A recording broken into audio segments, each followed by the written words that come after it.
Attention, quiet on the set. It's Tirade TV.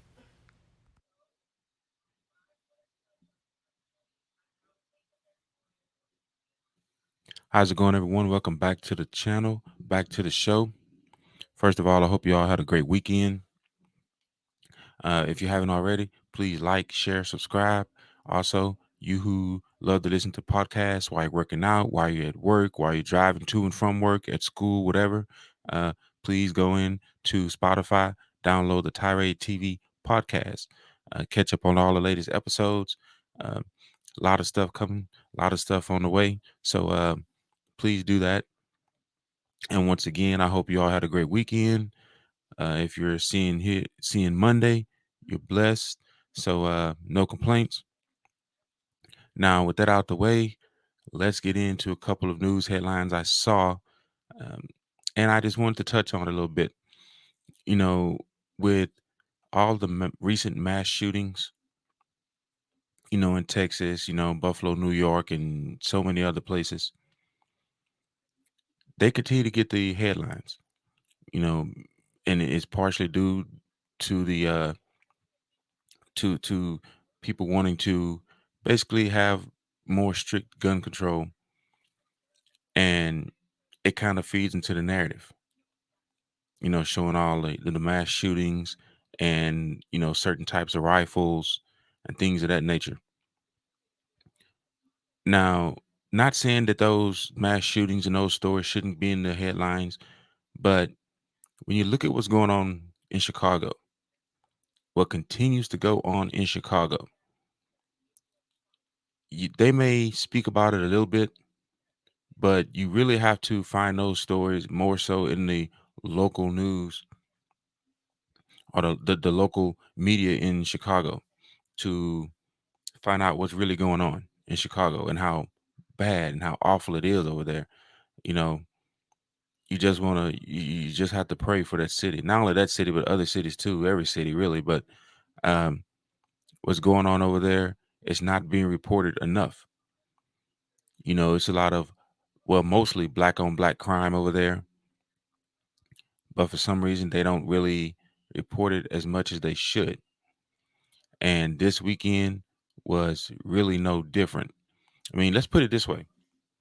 If you look at the all the mass shootings that have occurred over, let's say, the past 2 months, and you total the number of people who have lost their lives in those shootings, and then you look at Chicago, just the city of Chicago alone in the past 2 months, and you total the number of people in Chicago who's lost their lives due to gun violence over the past couple of months, I would probably, and I don't have the numbers right in front of me, but just from the articles I've read,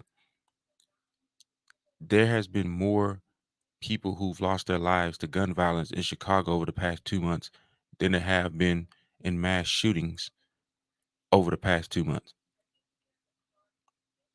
I would say do your own research and you'll see what I'm talking about. You would definitely see. But Chicago is not always the main headliner when it comes to mainstream media for some reason. I mean, life is life and death is death. So the people and the unfortunate, situations and people who lost their lives in these mass shootings, super important. We continue to pray for their families. We should. But they're no more important than all the lives that were lost in Chicago. But for some reason, mainstream media seems to focus on the mass shootings, like I said, because of more of it helps their narrative of more strict gun control laws than the shootings in Chicago does. You see what I mean? Um, but let's take a look at this story here. I mean, this is I don't understand why this is not getting more, I guess, more headlines, more publicity. I mean, it's I just don't understand why. I guess you could say why this is why this is not being focused on more. Look at this. CBS Chicago, CBS 2 Chicago. Baby among 5 dead, 20 wounded in weekend shootings across Chicago. Goes on to say that at least 5 people are dead and 20 others are wounded in shootings across the city as of Sunday. The youngest victim includes a 5-month-old girl. In the first shooting of the weekend, a man, 20, was shot in West Pullman neighborhood, Friday evening.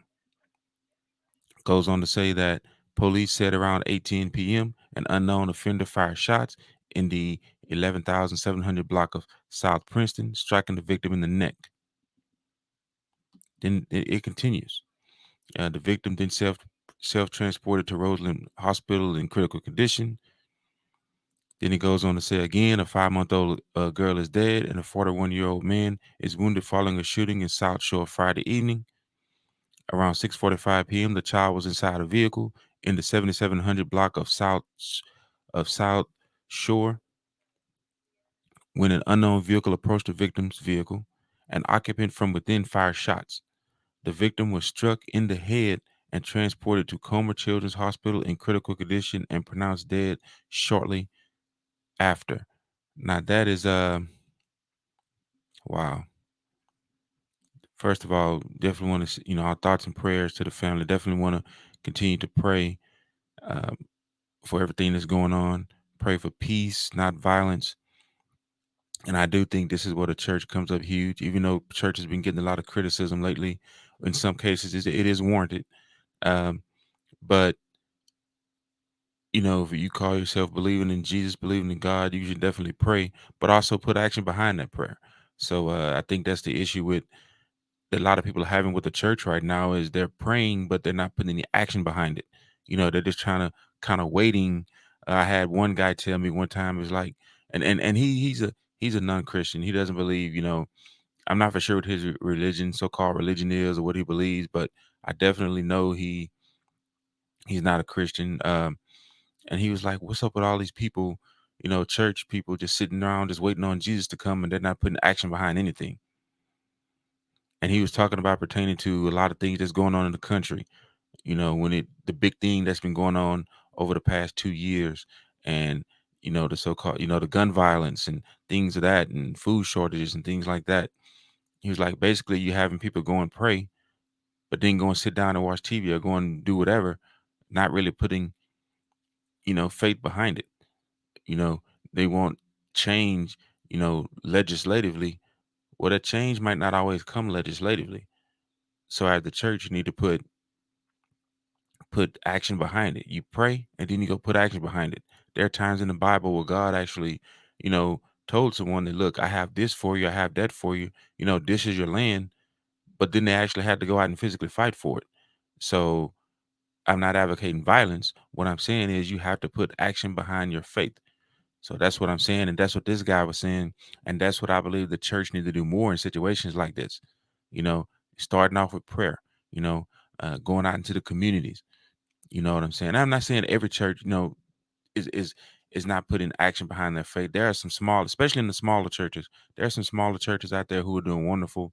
They with limited resources, they're going out, in the community, greeting people, talking to people, trying to come to some kind of resolution. It's happening in with smaller churches more so. Then you have groups like BLM, who supposedly Black Lives Matter. Let me tell you this: with all the murders, the black on black crimes, and homicides that are going on in Chicago, there should not be a day. Listen to me. There should not be a day that Black Lives Matter, the organization, shouldn't be out there doing what they can to protect, or not even protect, but just to get the message out in Chicago that, as they say, Black Lives Matter. But why aren't they doing that? If Black Lives Matter so much to black people. See, but when a life is taken at the hands of a white person, then all of a sudden it's a crime. But if a black life is taken at the hands of another black person, uh, pray for the family, and that's it. It's not even really considered a crime in the eyes of black people. That's wrong because a life is a life, whether it's black, white, Hispanic, whether it doesn't even matter. A life is a life, but we're treating lives differently based on race or ethnicity. A life is a life, but that's the narrative they want to put out there. Goes on to say, look at this. It continues. The man was traveling in a separate vehicle and self-transported to the University of Chicago hospital with a gunshot wound to the eye area and was initially reported in good condition. A man 28 shot while walking in Washington Park Friday night. Police said the victim was walking on the sidewalk in the 300 block of East 59th Street around 8:18 p.m. when shots were being fired by unknown offenders. If there was ever, I don't. Let me just interrupt. Let me just stop real fast there. In Miami, they were talking about donating your firearms or your guns to the Miami PD so that they could send them to Ukraine. I don't advocate for that. I believe that you have the right to defend yourself. But with that being said, wouldn't it make more sense to have something like that set up in Chicago? Maybe they do. I don't know. I just haven't seen it, in the headlines. But here's the problem. People who are going out in Chicago committing these crimes and taking others' lives, more than likely, these guns they're using, first of all, they're not legally, they're not legal. They'll come maybe via theft or whatever, but they're not legal, which goes on to show, let's just say, if they want to punish the law abiding citizens by limiting or taking their firearms, well, the bad people who are going out killing people in Chicago, they have smiles on their faces because it would actually make it easier for them to, go out and harm or take a life when they know law abiding citizens do not have firearms.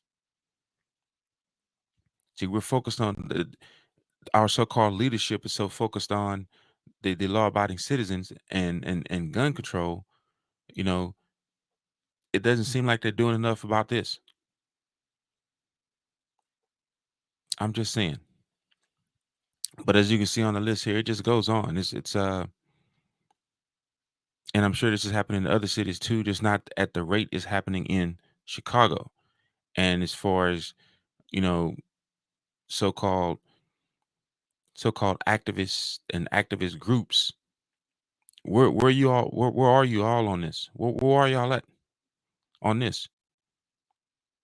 So many so-called activists, that shouldn't be, like I said, there shouldn't be a day that they're not in Chicago, doing something about this, or at least putting the effort in to doing something about it.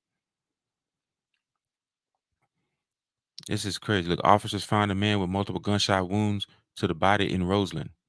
The victim, 45, was discovered in the 10,700 block of South Champlain around 10:59 p.m. The victim was transported by Chicago Fire Department to Advocate Christ Medical Center in critical condition and was later pronounced dead. And let's look at the next story. Look at this. According to Huffington Post, Fox News analyst younger brother killed in Chicago shooting. And the story look like it's by Josephine Harvey. I mean, a Fox News analyst. That's not that you know his life is more important than any other lives. But I'm just saying is if you have a Fox News analyst, Fox News political analyst Gianno Caldwell's younger brother was killed in the shooting over the weekend in Chicago. He said in a heartbreaking social media post, quote, "Devastating news. Yesterday was legitimately the worst day of my existence. I received a call informing me that my teenage baby brother, Christian, was murdered on the south side of Chicago yesterday morning," unquote. Caldwell wrote, quote, "After all the things my family has been through, never could I have imagined my baby brother's life would be stolen from him. Please keep my family in your prayers," unquote. Yeah, definitely praying for your family there, Mr. Caldwell. I mean, you stay strong. Put yourselves around people who who can lift you up in prayer, who can truly lift you up in prayer. I'm not talking about people who are just trying to get attention from the media or whatever. No, it's the people who can really truly lift you and your family up in prayer. Caldwell, a Chicago native who joined Fox News in 2017, told Fox News Digital his brother loved sports and spending time with friends and family. He had just turned 18 this year and was the youngest of 9 siblings. So another life lost tragically um, due to crime. And it doesn't say, anything about the suspect that I'm aware of. And there's a photo there. It's Gianno Caldwell's look like his Twitter or Instagram actually. Him and his younger brother. I mean, that's crazy. That's crazy. It says at the top, what I'm looking for right now is the details from the police to discover who it was that murdered my brother, he said. My baby brother never had a chance. Unquote. Yeah. I mean, it's sad. It's sad. I mean, two young men right there in the photo look like they both have a long life to live. And something like this happens. But we're concerned about punishing the law abiding citizens rather than punishing the criminals who don't care. They don't care about gun laws. They don't care about anything legislatively. They don't care about that. They just care about inflicting harm on people. That's all. But our leadership doesn't really seem to care about that. It's a shame. It really is. But I mean, it's it's that's where we're at right now in this country, in this world, definitely. But I can only speak for this country because I live in this country. But I'm sure that there are other things, just as worse, just as bad happening in other countries, in other cities. So yeah, that's I don't understand why this is not being reported on more. I would actually say crime in LA is being reported on more. Not that it's less important. It's just that in LA you have, that's the city where everyone wants to be, everyone wants to go. you know, Hollywood. It's get too a little too close to Hollywood, so they have to report that one, right? Too many so-called stars, and so-called um, famous people out there, so they have to report those, right? But that's just one of the stories I wanted to talk about. This other one is kind of it's it's funny, but it's not funny. And if this was anyone else, trust me, some charges would be filed. Someone would be in jail or something. And this is let's take a look at it. This right here is, I wonder how far people are going to go with this. Probably not too far. It says here that Texas GOP Representative Mayra Flores says Speaker Nancy Pelosi pushed her daughter during photo op. That is crazy. This story is also by Lawrence Richard, Fox News. On June 21st, Flores became the first Mexican-born congresswoman. Congratulations on that. This is man. A newly elected congresswoman took to Twitter and accused House Speaker Nancy Pelosi of pushing her young daughter during a photo op last week. Quote, I am so proud of my strong, beautiful daughter for not allowing this to phase her, unquote. Representative Mayra Flores, Republican Texas, said in a tweet with the video of the incident that took place during her swearing-in ceremony on June 21st. Quote, she continued to smile and pose for the picture like a queen, unquote, Flores said of her daughter. Man, and that right there is I guess the photo, everything looks happy and fine there. And the daughter you're going to see in the video here, I'm actually go to YouTube and pull up the video, will be this daughter right here standing by Nancy Pelosi, the bigger of the two daughters, of the two girls. It should have been a happy moment, kind of scarred a little bit by that. Quote, no child should be pushed to the side for a photo op, period. Flores added in the tweet. So you can see this is Mayra Flores for Congress, her Twitter. And look at here. This actually looked like she retweeted James Woods' video, which we're going to get into in a second. I love this princess stood her ground while Nancy showed her true colors. Yeah, I'm not really surprised by this one though. Not at all. Not at all. Says the incident took place as Pelosi welcomed the newly elected Flores, 30, to the House of Representatives. Quote, it's a great honor to welcome Congressman Flores to the Capitol and to the Congress of the United States with great congratulations, unquote, Pelosi said Sunday. Quote, and again, grateful for her leadership and her beautiful family who is here today, unquote. I wonder how now if politics is true, let's put it this way. And if politics is true and there's really division, which I'm starting to really doubt that there's a division between the two parties, but I'll get into that a little more later, maybe another episode. But I'm pretty sure she would have to feel some way, her being one of the lead Democrats and a young lady like Mayra Flores, a Hispanic born lady, let's say a Mexican lady, basically flip flop her particular area from being Democrat to Republican. If politics is true, yeah, Pelosi would feel some kind of way about that because that's one more seat that they don't have. So she can get up there and smile and do whatever she want, like all politicians do, fake the funk. But like I said, if it's true, she probably did feel some kind of way. But even if she did, no right to even put your hands or elbow or shoulder on a little girl. But now I can tell you this. This is just my opinion. If this was a black lady up there standing next to Pelosi with some black kids, and Pelosi did that to a black girl, I don't think it would even bother. And the reason why, because I think in the black community, it's like we're so brainwashed. All they would have focused on was the first black woman this, the first black woman that. Which I have no problem with a black woman being the first, but we gotta look. It goes deeper than that. We can't always just focus on the first this or the first that. Therefore, I don't think it really would have bothered anyone.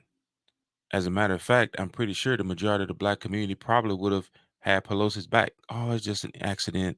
Oh, she didn't really do it. Why is it a story? Come on. You know, that's just my opinion. I don't think it would have been a story. But and there's a pretty good chance that if it was a black lady, she would have been a Democrat. She would have been on Pelosi's, team, I guess you can say. There's a better chance of that happening. But it's I don't know. What do you all think? Let me show you the video here. I pulled it up on YouTube.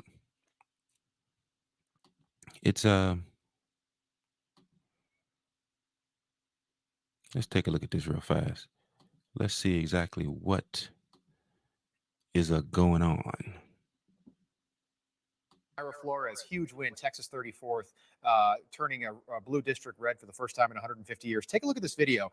We just saw this over the weekend, but the swearing in ceremony happened last week. Nancy Pelosi kind of elbowing Mayra Flores's daughter, her oldest daughter, out of the way, and then her daughter gets right back into the picture. Good for her. Mayra Flores tweeting out over the weekend, I'm so proud of my daughter for not being intimidated, strong, beautiful daughter, for not allowing this to phase her. She continued to smile and pose for the picture like a queen. Amanda, what do you Maybe make of Pelosi that? just don't like kids. How about that?